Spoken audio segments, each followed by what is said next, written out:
어떻습니까? 이렇게 한 해 동안 서로를 축복하며 인사를 나눴는데요. 은혜가 있는 것 같습니까? 복을 받으셨습니까? 여러분, 하나님은 은혜가 풍성하신 분인 줄로 믿습니다. 에베소서 3장 20절에 보면요, 하나님을 이렇게 소개하는데요. 우리 한번 볼까요? 우리 가운데에서 역사하시는 능력대로 구하는 거나 생각하는 모든 것에 더 넘치도록 능히 하실 이에게. 아멘. 우리 하나님은요, 우리가 구하는 것이나 생각하는 것, 그 모든 것에 더 넘치도록 역사하시는 분인 줄로 믿습니다. 우리가 구하는 것이 뭡니까? 기도죠. 여러분의 그 기도에 하나님이 그대로 역사하신 분이 아니에요. 차고 넘치도록 역사하실 줄로 믿습니다. 우리가 어떤 때는 우리가 마음으로 생각만 할 때가 있어요. 어떡하지? 그럴 때도 있어요. 그런데 하나님이 그것도 부족함 없게 채우신 줄로 믿습니다. 우리 하나님은 깎거나 줄이거나 부족하게 주시는 분이 아니에요. 흔들어 차고 넘치도록 주시는 분인 줄로 믿습니다. 히브리서 4장 16절에 보니까 모든 걸 준비해 놓고 은혜의 보좌 앞으로 나오라고 말씀하고 있습니다. 한번 보겠습니다. 그러므로 우리는 긍휼하심을 받고 때를 따라 돕는 은혜를 얻기 위하여 담대히 나아갈 것이니라. 아멘. 때를 따라 돕는 은혜를 얻기 위하여. 그 말이 무슨 말입니까? 하나님이 우리들에게 때를 따라 돕는 은혜를 예비해 두셨더라는 겁니다. 여러분이 그 처해지는 모든 상황 속에서도 하나님이 능히 우리를 도우실 줄로 믿습니다. 그래서 은혜 보좌 앞에 담대히 나오라는 겁니다. 담대히 당당하게 거리낌 없이 하나님 앞에 나오라는 것입니다. 여러분, 우리가 하나님 앞에 나올 때는요, 주저할 필요가 없어요. 우리가 머뭇거릴 필요가 없어요. 나 자신을 보면서 이렇게 하나님 앞에 나아가도 되나? 그럴 필요도 없어요. 왜냐하면 히브리서 10장 19절로 20절에 보니까 한번 봅시다. 읽어볼까요? 그러므로 형제들아, 예수의 피를 힘입어 성소에 들어갈 담력을 얻었나니 그 길은 우리를 위하여 휘장 가운데로 열어놓으신 새로운 살 길이요, 휘장은 곧 그의 육체니라. 아멘. 형제들아, 우리가 예수의 피를 힘입어 하나님 보좌 앞에 나아갈 담력을 얻었다는 것입니다.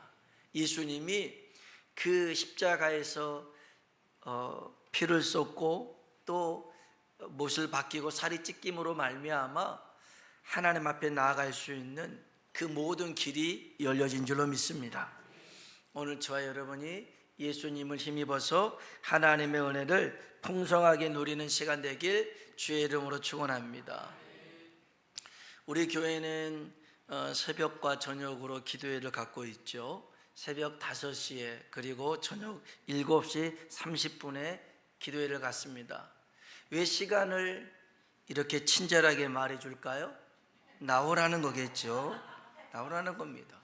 나와서 같이 자신을 위해서 기도하고 가정을 위해서 기도하고 또 교회를 위해서 기도하고 여러분 나라를 위해서 기도해야 될 때인 줄로 믿습니다.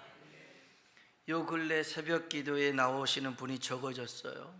늘 나오시는 우리 권사님 중에 한 분 계시는데 날이 춥고 고동도 불편해서 제가 나오지 말라고 하셨어요. 그래서 그냥 우리 권사님 늘 기도하시는 분이니까 그 시간에 집에서 기도하십시오 라고 말씀드렸어요. 또 다른 분은 이사를 가셨고요. 또 직장 출근 때문에 못 나오시는 분이 있어요. 그래서 한 4-5명이 새벽 예배를 드려요. 왜 부담스럽게 숫자를 얘기하고 있을까요? 나오라는 거겠죠. 나오라는 겁니다. 방학도 했잖아요. 그리고 2024년 새해도 이제 밝지 않습니까? 그래서 여러분, 기도하는 자리가 복된 자리인 줄로 믿습니다. 며칠 전 새벽에 하나님이 이런 마음을 주시더라고요. 사무엘상 3장에 보면 엘리 제사장이 나오는데 그는 이스라엘의 지도자라는 뜻입니다. 사사였고 제사장이었고 선지자였습니다. 그가 하는 일이 이거예요. 하나님의 말씀, 계시, 예언, 꿈, 비전 이런 것들을 받아서 백성들한테 제시하는 사람이었습니다. 그런데 그가 눈이 어두워졌다라고 얘기합니다. 우리 사무엘상 3장 1절 한번 볼까요? 1절 2절 읽어봅시다. 아이 사무엘이 엘리 앞에서 여호와를 섬길 때에는 여호와의 말씀이 희귀하여 이상이 흔히 보이지 않았더라. 엘리의 눈이 점점 어두워져 가서 잘 보지 못하는 그때에 그가 자기 처소에 누웠고, 아멘. 엘리의 눈이 점점 어두워져 가서요, 하나님의 이상, 하나님의 비전, 하나님의 말씀이 흔히 보이지 않았더라는 겁니다. 무슨 말이에요? 엘리가 시력이 나빠졌다, 노안이 왔다, 백내장이 왔다 이런 말이 아닙니다. 영적 눈이 감겨졌더라는 겁니다. 영적 시력을 잃어버렸더라는 겁니다. 아니, 그는 선지자고 제사장인데 영적 맹인이 되고 말았더라는 것입니다.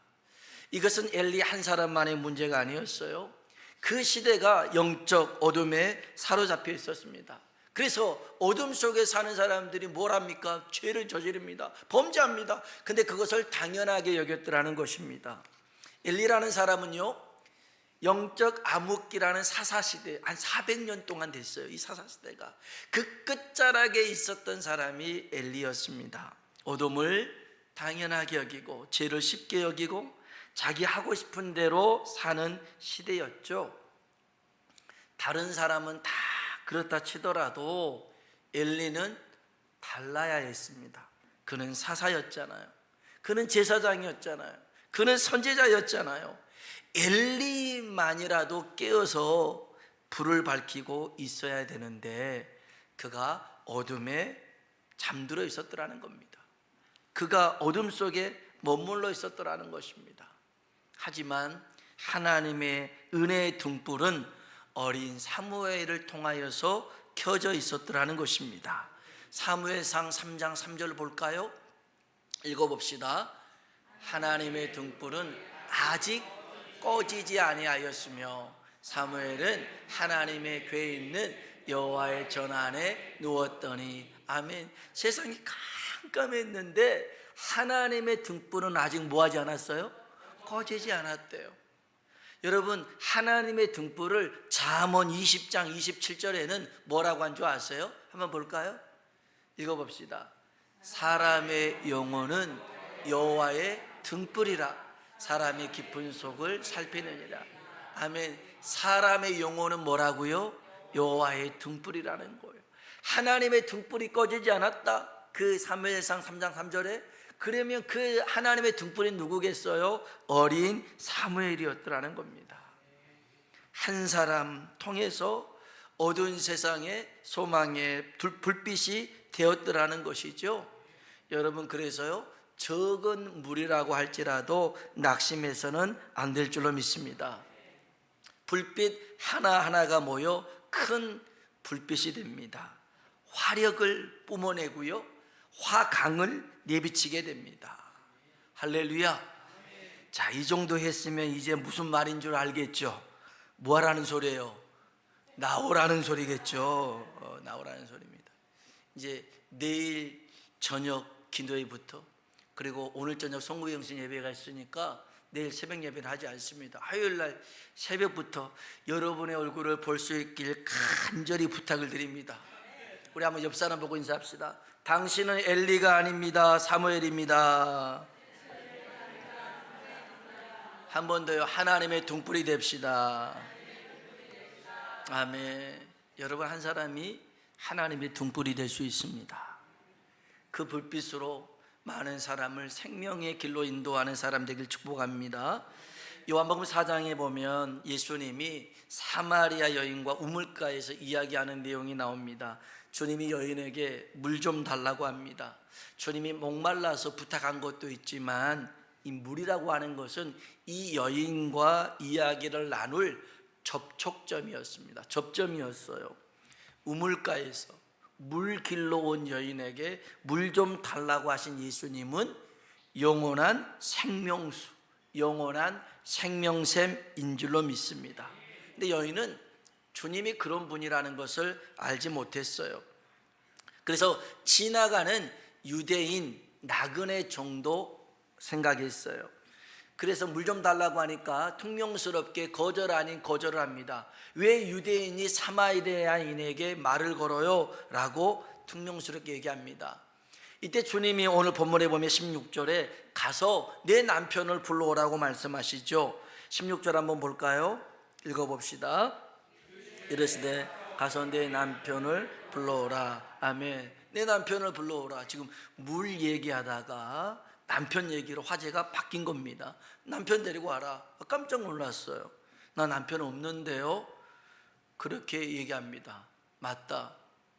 네가 남편이 5명이 있었는데 그리고 지금 있는 남편도 네 남편 아니다 라고 이 여인의 과거를 말씀하십니다. 17절 18절 봅시다. 여자가 대답하여 이르되 나는 남편이 없나이다. 예수께서 이르시되 내가 남편이 없다 하는 말이 옳도다. 너에게 남편 5이 있었고 지금 있는 자도 네 남편이 아니니. 아멘. 야, 이거 지나가는 유대인 나그네 정도만 생각했는데 자신을 알아요? 자신의 과거를 알아요? 이 사람은 보통 내가 아니네. 한 선지자 정도는 되나 보다라고 생각을 했어요. 그래서 19절에 여자가 이르되 주여 내가 보니 선지자로서이다 라고 얘기를 합니다. 여러분, 이제 이 여자가 생각을 바꿔먹어요. 이 사람은 유대인 나그네가 아니라 선지자다, 이렇게 바꿔먹죠. 요한복음 1장에 보면 빌립이 친구 나다나엘에게 가서 메시아를 만났다, 우리가 기다렸던 그리스도를 만났다 하고 주님께 데려갑니다. 주님이 그때 나다나엘에게 이렇게 얘기합니다. 우리 요한복음 1장 47절로 49절에 있는 말씀인데요, 같이 한번 읽어봅시다.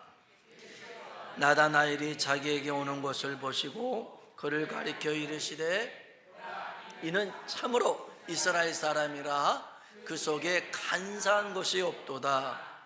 나다나엘이 이르되 어떻게 나를 아시나이까? 예수께서 대답하여 이르시되 빌립이 너를 부르기 전에 내가 무화과 나무 아래 있을 때에 보았노라. 나다나엘이 대답하되 라삐여 당신은 하나님의 아들이시요 당신은 이스라엘의 임금이로소이다. 아멘. 야, 내 속마음을 알아요. 참 이스라엘에 간사함이 없다, 진실되다. 어떻게 저를 아십니까? 네가 무화과 나무 아래에서 그렇게 하나님을 묵상할 때도 내가 봤다. 자기를 알아요. 그래서 깜짝 놀랍니다. 그리고 당신은 하나님의 아들입니다, 이스라엘의 임금입니다, 이렇게 고백을 하죠. 우물가 여인도 마찬가지고 나다나엘도 마찬가지고 자기의 속마음, 자기의 그 과거를 아는 것이죠. 여러분, 주님께서 우리의 모든 것을 알고 계십니다. 우리의 앉고 일어섬도 알고 계시고요, 우리가 침을 꼴깍 삼키는 그 순간에도 하나님은 놓치지 않고 우리를 지켜보신 줄로 믿습니다. 그래서 주님이 가끔 우리의 속마음을 들춰내실 때가 있어요. 내 숨긴 죄악을 들춰내실 때가 있습니다. 내가 아무에게도 말하지 않았던 상처를 들춰내실 때가 있습니다. 허물을 들춰내실 때가 있어요. 그것은 우리를 부끄럽게 하고 망신 주려고 하기 위함이 아닙니다.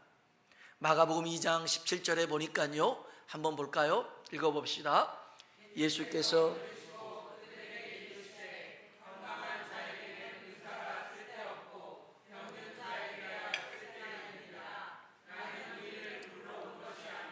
죄인을 부르러 왔노라 하시니라. 아멘.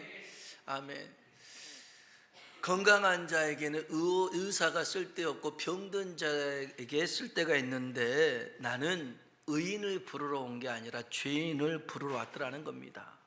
여러분, 죄인 된 우리를 불러서 고쳐주시고 회복시켜주시고 구원하시려고 주님이 오신 줄로 믿습니다.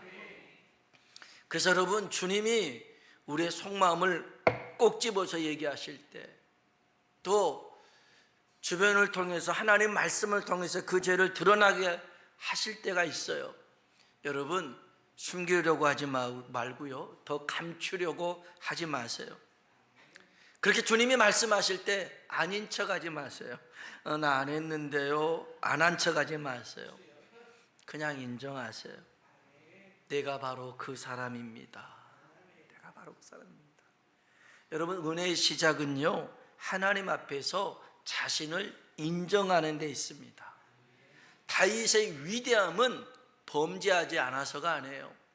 나단 선지자를 통하여서 하나님께서 죄를 꾸짖었을 때, 제가 바로 그 사람입니다, 내가 죄인입니다, 자기의 죄를 인정했더라는 것입니다. 사울의 비굴함은 다른 데 있지 않아요.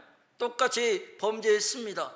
자기 허물이 있어요. 그 허물을 사무엘 선지자가 들춰내니까 아니요, 내가 안 했어요. 그건요, 백성들이 하자고 해서 그런 겁니다. 핑계를 댑니다. 인정하지 않아요. 그래서 그 인생이 하나님 앞에 버림받더라는 거예요. 여러분, 저나 여러분이나 죄 안 지은 사람이 어디 있습니까? 똑같이 죄를 집니다. 그런데 하나님께서 정말 그 죄의 죄를 우리에게 말씀하시고 지적하셨을 때, 맞습니다, 하나님, 저는 죄인입니다, 저는 연약한 사람입니다, 주님 도와주십시오 말씀하실 때 하나님이 그 연약함을 치료하시고 회복시키시고 다시 붙들어 사용하실 줄로 믿습니다. 여러분, 물로 시작한 얘기가요, 남편 얘기로 전개가 됩니다. 그러다가 이제는 더 깊은 예배 이야기로 이어집니다. 요한복음 4장 20절 볼까요? 같이 한번 읽어보겠습니다. 우리 조상들은 이 산에서 예배하였는데 당신들의 말은 예배할 곳이 예루살렘에 있다 하더이다. 아멘. 분명 물 얘기였어요. 그 다음에는 남편 얘기였어요. 그 다음에 예배 얘기로 갑니다. 물은요, 우리 육신의 문제를 의미합니다. 남편은요, 우리의 마음의 문제를 의미합니다. 예배는요, 우리의 영혼의 문제를 얘기합니다. 우리가 하나님 앞에 나올 때에 어느 때는 물의 문제만 가지고 나올 수가 있어요. 근데 거기서 끝나면 안 돼요. 이제는 남편의 문제, 우리의 마음의 문제를 가지고 나와야 돼요. 거기서 끝나면 안 돼요. 이제는 예배의 문제, 그 영혼의 문제를 가지고 하나님 앞에 나와야 됩니다.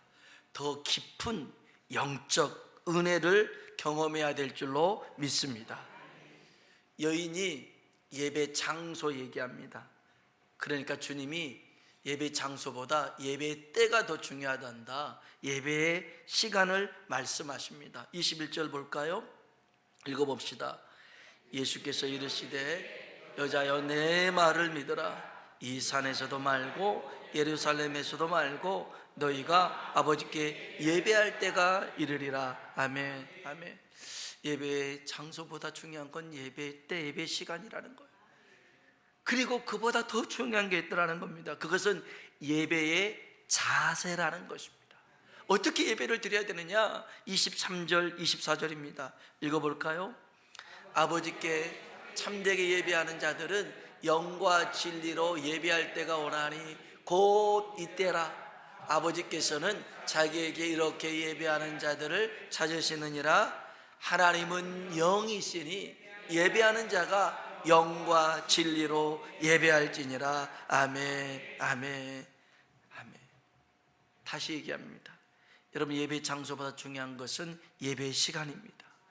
예배 시간보다 더 중요한 것은 예배 자세입니다. 우리 예배 자세는 영과 진리로 예배하는 것인데, 여러분, 영과 진리로 예배한다는 게 무엇입니까? 우리가 육신으로 그냥 습관을 쫓아서 그냥 주일이 됐으니까 마지못해서 드려지는 이런 예배를 우리는 영적 예배라고 하지 못합니다. 그것은 어찌 보면 에스겔이 37장에 마른 뼈들 살려놓고 그 안에 생기가 없는 그런 육체에 불과합니다. 그런데 거기에 생기가 들어갔더니 하나님의 군대가 된 줄로 믿습니다. 하나님이 세상을 만드셨을 때 사람을 만들어 놓고는요, 흙으로 사람을 만들었죠. 그리고 그게 끝이 아니었습니다. 그 속에 생기를 불어넣었습니다. 그랬더니 생명이 되어 하나님과 교제할 수 있는 존재가 된 줄로 믿습니다. 그래서 여러분, 예배는요, 우리가 이 몸뚱아리만 왔다 갔다 하는 게 예배가 아닙니다. 내 영혼이 하나님과 교제할 수 있는 그런 예배가 영적 예배인 줄로 믿습니다. 진리가 뭡니까? 진리는 하나님의 말씀입니다. 하나님의 말씀을 내가 의지하고 그 말씀 앞에 선단하는 마음을 가지고 서는 것이 바로 영과 진리로 예배하는 것입니다. 또 다른 의미로는 영은 성령의 도우심을 힘입어 진리 말씀이신 예수님을 의지하면서 드려지는 예배가 바로 영과 진리로 드려지는 예배입니다. 오늘 이 시간 그저 습관에 쫓아서 예배 드리는 게 아니라 내 영혼이 정말 하나님을 바라고 원하고 구하는 그런 예배가 되길 주의 이름으로 축복합니다.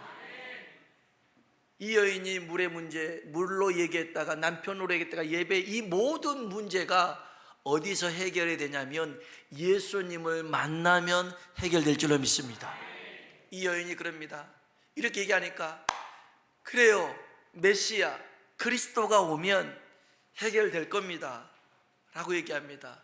그때 예수님이 내가 그라고 얘기합니다. 내가 그니라고 얘기하는 거예요. 한번 봅시다. 25절 읽어봅시다. 여자가 이르되 메시아 곧 그리스도라 하는 이가 오실 줄을 내가 아노니 그가 오시면 모든 것을 우리에게 알려주시리이다. 아멘. 이야, 이런 여자가 남편이 5명이나 있었고 지금도 남편이랑 살고 있는 이런 손가락질 당하는 이 여자의 마음 속에서도 하나님을 기다리는 메시아를 구하는 그런 마음이 있었더라는 거예요. 여러분, 그래서 사람을 겉모습으로만 보고 판단해서는 안 돼요. 술에 찌들려 살고 그냥 세상에 허랑방탕하게 사는다고 해서 야, 저 사람은 하나님이 버린 사람이다 이렇게 해서는 안 돼요. 여러분, 우리 집안에도 꼭 그런 사람들 한두 사람씩 있잖아요. 그렇게는 말 안 듣고 신앙생활 안 하고 속썩이고 저것이 언제나 변화될까 하는 사람, 역할을 하는 사람들이 꼭 있어요. 그런 사람이 꼭 있어. 그래서 아휴, 호랭이는 뭐할까, 저런 놈 안 물어가고. 여러분, 그러지 마세요. 어찌 보면 그 사람 속에서도 이 여인과 같이 메시아를, 그리스도를 기다리는 그런 시간들이 있을 수 있더라는 거예요. 그래서 포기해서는 안 돼요. 그리고 그냥 제껴둬서는 안 돼요. 에이, 네 알아서 해라, 그러면 안 돼요. 그를 위해서 기도해야 될 줄로 믿습니다. 주님을 만날 수 있도록. 사실 이 얘기 시작은 이래요. 그 4장 여기 그 요한복음 4장 4절에 보면 사마리아를 예수님이 그 유대에서 갈릴리로 가셔야 되는데 이 사마리아를 보통은 비껴갑니다, 사람들은. 그런데 주님은 통과합니다. 비껴가지 않고요, 이 여인을 찾아서 이 사마리아 수가성까지 오더라는 거예요. 주님은 지금도 잃어버린 영혼들을 찾고 계신 줄로 믿습니다.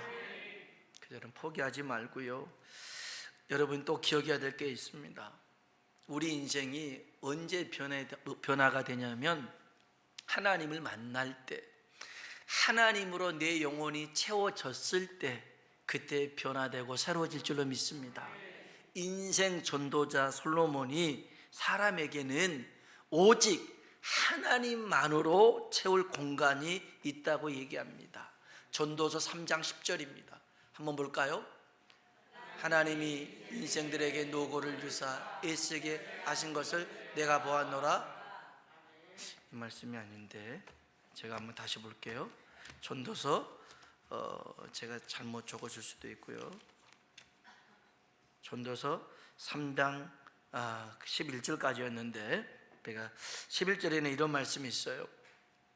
하나님이 모든 것을 지으시되 때를 따라 아름답게 하셨고, 또 한번 따라 합시다. 사람들에게는 영원을 사모하는 마음을 주셨느니라. 아멘. 사람들에게는요, 영원을 사랑하는, 사모하는 마음을 주셨더라는 겁니다.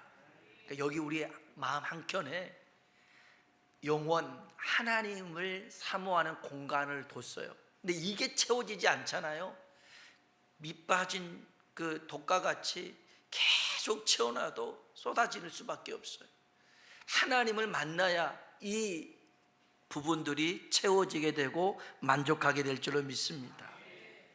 이것이 채워져야 진짜 기쁜 은혜를 경험하게 됩니다. 오늘 저녁 송구영신 예배 때도 보겠지만 주님과 베드로가 만날 때도 배라는 접촉점을 갖습니다. 그리고 깊은 곳으로 전개가 되더니 물고기를 통해서 베드로가 자신이 죄인임을 발견하게 됩니다. 우리 한번 누가복음 5장 8절 볼까요? 읽어봅시다. 시몬 베드로가 이를 보고 예수께 무릎 이르되 주여 나를 떠나소서. 아멘. 자, 배라는 것, 그 다음에 깊은 곳이라는 것, 물고기라는 것, 이 모든 것을 통해서 정말 더 깊은 은혜는 내가 죄인임을 발견하는 것이죠. 그래서 주님이 베드로 보고 야, 이제 너는 사람 낚는 어부가 되어야겠다 말씀하십니다. 10절입니다. 읽어볼까요? 10절 읽어봅시다. 세베대의 아들로서 시몬의 동업자인 야고보와 요한도 놀랐습니다. 시몬에게 이르시되 무서워하지 말라. 이제부로는 내가 사람을 취하리라 하시니. 아멘. 아멘. 사랑하는 성도 여러분, 베드로가 깊은 곳 가봤는데요 하면서 깊은 곳에서 돌아가면 안 돼요. 많은 물고기, 와, 이 물고기에 놀라서 머물러서도 안 돼요. 더 나아가야 돼요. 내가 죄인임을 발견하는 자리까지 나아가야 되는 거예요. 그리고 더 나아가서 사람 낚는 어부가 되어야 될 줄로 믿습니다. 에스겔서 47장에 보면 성전에서 흐르는 물이 나옵니다. 그 물이 처음에는 발목에 차오릅니다. 그 다음에 무릎에 차오르죠. 그 다음에는 허리까지 차오릅니다. 그 다음에 보니까 헤엄치지 않고서는 건널 수 없는 큰 강이 됩니다. 여러분, 하나님의 은혜를 발목에만 머물러서는 안 돼요. 하나님, 나는 이 정도가 좋아요, 발목에만 좋아요. 아니요, 하나님의 은혜가 그게 아니에요. 어떤 이는 무릎에서만 난 이 정도가 좋아요. 그렇게 머무르지 마세요. 허리에서 머무르지 마세요. 헤엄쳐야만 될 만한 큰 강, 큰 바다의 은혜가 우리에게 주어진 줄로 믿습니다. 그래서 여러분, 더 깊은 은혜로 나아가는 우리 모두가 되길 주의 이름으로 축원합니다. 기도하겠습니다. 오늘 이 사마리아 여인과 같이 어떤 사람은요 자꾸 물 문제만 놓고 씨름하는 이가 있어요.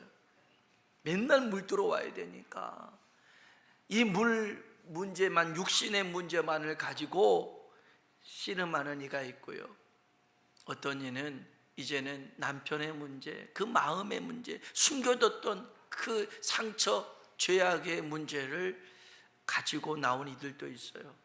근데 거기서 끝나면 안 돼요.